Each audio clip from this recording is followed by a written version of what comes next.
Telefonum 2010-cu ildir, amma 2025-ci ilin trendlərinə uyğun bir şeylər eləyə bilmirəm. Zehnin kimi, hə? 2010-cu ildəki zehnində qalmısan və 2025-ci il üçün olan arzularını həmin zehninin reallaşdırmağını istəyirsən. Yeni bir şey öyrənmirsən, yeni təcrübələr yoxlamırsan, yeni inanclar, yeni düşüncələr yaratmırsan, yeni bir sən yaratmırsan, amma yeni həyat istəyirsən, hə? İllüziyalarda yaşamağın vaxtı deyil. Nəyi necə etmən gərəkdiyini bilirsən. Bilmirsənsə, bilən birindən soruş. Amma nəticə etibarilə artıq bir yerdən başla və inkişaf elə. İnkişaf elə, böyü, güncəllən ki, o proqramlar kimi daha çox üstünlüklərin olsun və həqiqətən arzuların sənin üçün real ola bilsin.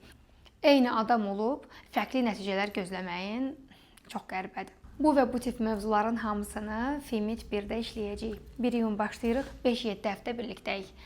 Və sən hələ aramıza gəlməmsən?